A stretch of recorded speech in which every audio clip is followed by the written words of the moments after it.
Ladies and gentlemen, what is up? Welcome to the Kaged Review. My name is Kevin Jackwitz, and I'm about to review Monday Night Raw for October 1st. All the way in October already. Holy shit. So, I didn't watch wrestling last night because I was picking up my copy of Assassin's Creed Odyssey, getting it loaded, and doing my first little bit of playthrough. So I watched Raw this morning, and I don't know how I feel about it. We'll get right into this. We'll talk about it. Maybe I'll sort out my feelings as we go. So you start out with Charlie interviewing Dean Ambrose at the beginning of the show. She's asking him pointed questions about, what was going on last week when he was sitting outside the ring and the Shield brothers were inside the ring. Is he conflicted? Blah, blah, blah. Dean Ambrose is basically saying, they make some valid points, goes through this runaround, winds up saying, but we're still a brotherhood, and that's what this is all about. It's not a business, it's a brotherhood. Baron Corbin interrupts, says that's very sweet. We're going to put that to the test. And then you have a match made right off the bat that starts with Braun Strowman and Dean Ambrose. Dean Ambrose was given the choice between the Heavyweight Championship with Roman Reigns, Intercontinental Championship with Seth Rollins, or Braun Strowman. Dean said, why don't we just go at it, me and you, Baron? Baron says, okay, fine, it's Braun Strowman. Dean Ambrose got the upper hand at one point. Of course, it's going to be a David and Goliath match because it's Braun Strowman and he's a fucking walking mountain. And so, Braun basically gets the really big upper hand at the end. He's kind of destroying Dean Ambrose. Roman Reigns comes down. Braun Strowman gets the win via DQ. Seth Rollins shows up, and they both take out Strowman. And then Drew McIntyre and Dolph Ziggler show up on the ramp. And then Baron Corbin makes a couple of matches for later on in the show. One being Rollins versus McIntyre, the other being Reigns versus Ziggler. That's the next match. So you cut to commercial, you come backstage with Rollins and Ambrose. Ambrose kind of taking a jab at if he had made the choice, he'd be Intercontinental Champion. And then that starts the Roman Reigns-Dolph Ziggler match, which was pretty much what you would expect. Dolph Ziggler carrying a lot of the action, the fast-paced action anyway. I still think Ziggler's a good performer. It was a decent match for what it was. Roman Reigns hits the short spear at the end, gets the win. Not really much of a surprise anyway there. After that, you get Ronda Rousey coming out with the Bella Twins, who I can't stand to see at this point, versus Ruby Riott with Logan and Morgan. And so the match is pretty clean throughout. And it actually had Ruby Riott really taking it to Ronda Rousey quite a bit during the match, which I appreciated. Of course, you knew Ronda Rousey was going to win. There's no surprise there, and that's exactly what happened. It did look at one point like Ruby Riott might actually take the win because there was a setup where the referee was dealing with the Riott Squad, and Ruby Riott rolls up Ronda Rousey, and it was really close. Like, she kicked out literally that last split second. So for a second there, you were like, oh, are they really going to give it to Ruby? But no. It would have been cool, but no. So, after that, you get a really quick iPhone Bobby Roode, Chad Gable promo with their, Chad stealing Bobby's glorious shtick lately. You have Bobby Roode coming down with Chad Gable to face Connor with Victor. If you remember 3 weeks ago, Victor lost. And now Connor has 2 wins. Once against Chad Gable. One is now against Bobby Roode. I was actually surprised they gave Connor really a clean win over Bobby Roode. So, maybe they're building up Connor to go into singles competition now. He's a big guy. And we all know that Vince likes that. We'll see. I don't know. Maybe they're going to split up the Ascension now.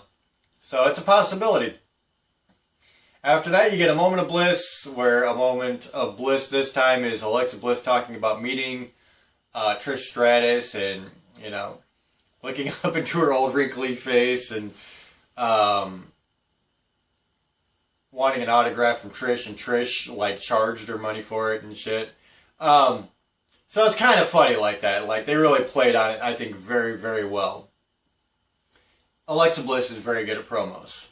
Regardless of what her in-ring work was like, which I don't think it's terrible, but she's definitely good at promos, that's for sure. And then you get the B Team versus the Revival, a match I really didn't care about. They've gone back and forth a little bit in the last few weeks, and really has amounted to nothing in my opinion. The B Team I'm not that big of a fan of, and actually the B Team won, and they're kind of doing their celebration thing. They go back up the ramp, they're holding their arms up, and the AOP attack. Authors of Pain come in, they beat the hell out of Curtis Axel, Bo Dallas, and that was really the statement of the whole segment. Forget the match, it was the Authors of Pain come out, attack, and look strong. So backstage, Baron Corbin talking to AOP, say, you know, keep doing what you're doing, I'm paying attention, basically. Nothing important there. Backstage, after that, you get Strowman, Ziggler, and McIntyre.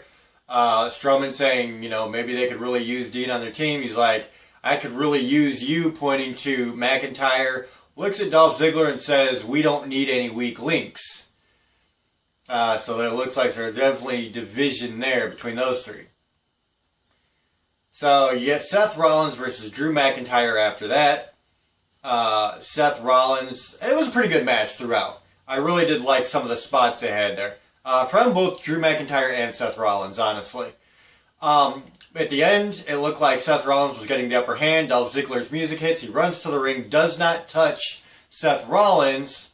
So there's no DQ there, and McIntyre hits his finishing move and gets the win on Seth Rollins. Now this is like the third or fourth week in a row that they've given McIntyre a big win. And I said that it really looks like they're starting to push him. And now you have to believe, okay, he's really starting to get this push. You know, at the very least, upper mid-card.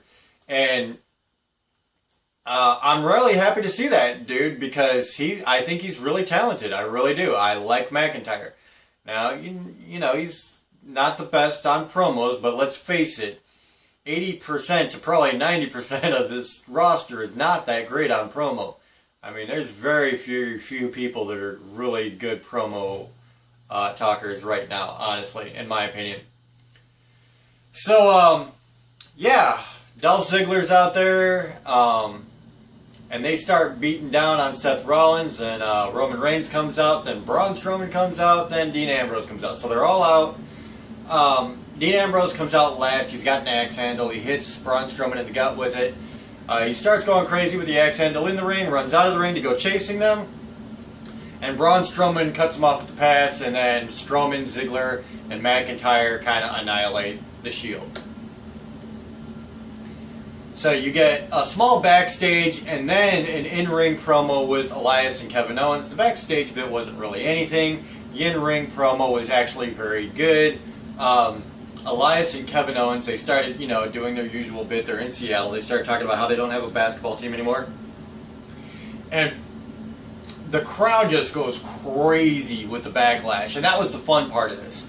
Like, Elias and Kevin Owens fed into the reaction they were getting from the Seattle crowd. And, of course, they're just, you know, giving everything they have. So it was actually a segment that I think really worked, because the crowd was so vocal and so against these guys for talking about their talent.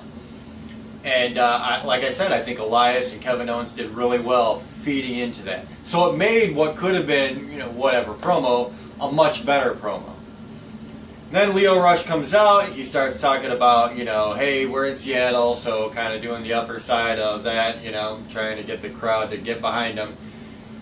And that brings out Bobby Lashley, so it's Bobby Lashley, Kevin Owens. The match itself wasn't anything special, to be very honest. At the end, Elias grabs Lio Rush outside. Bobby Lashley, he's paying attention to that. Kevin Owens rolls up, gets the cheap win. So there you go. Nothing much there. We know that Bobby Lashley and John Cena are taking on Kevin Owens and Elias at this Super Showdown or whatever. Or maybe it's the Crown Jewel, actually. I'm not sure which one it is. I think it's Super Showdown. So, yeah. Nothing really special about that except for the beginning promo, though. The match itself could have taken or leave it. After that, you get Bayley with Finn Balor versus Alicia Fox with Jinder Mahal. really not much to this match. I didn't care about it. Nothing really spectacular at all. Bayley gets the win, and who cares? And it finishes off the show with Shawn Michaels. He comes out to do his promo. You know, Undertaker is saying Kane's going to be there. Shawn Michaels says, well, that's fine because I'm going to be in my brother's corner. And he says if anybody gets involved, talking directly to Kane, they're going to get sweet chin music. And then Kane's music hits, and he pops up behind Shawn Michaels while he's waiting for Kane at the entrance ramp. Michaels turns around, gets hit by Kane. Undertaker shows up. They start like they're going to double team Shawn Michaels. Triple H comes down. All out war ensues between Triple H, Undertaker, and Kane. And then Shawn Michaels tries to help him out. Then Undertaker and Kane both get Shawn Michaels and Triple H in a choke slam him, leave the ring. And that's where they end the show. And I gotta say, even though everybody is aged now, you know, we're all well over 40 at this point. Kane, Undertaker, Triple H, and Shawn Michaels. Everybody looks different, for sure. A couple of guys got a little bit more around the midsection, some receding hairlines. Triple H just cut his hair off entirely. I gotta say that even though that's the case, it was really cool, and it actually was kind of a moment for me, you know, being such a fan of the Attitude Era, to have 4 Attitude Era wrestlers in the ring doing their thing. I mean, the Shawn Michaels promo was what you would expect. He's always good.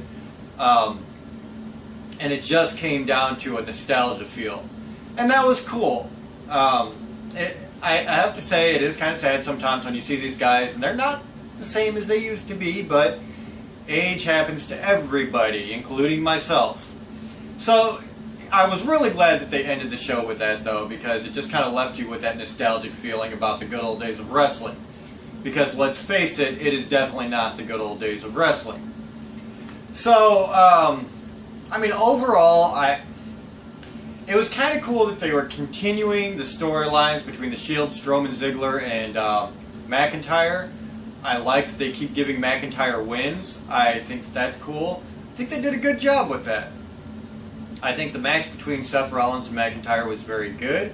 I think the Kevin Owens, not Bobby Lashley match, but the Kevin Owens Elias promo was pretty damn good because of the crowd and how they fed into it.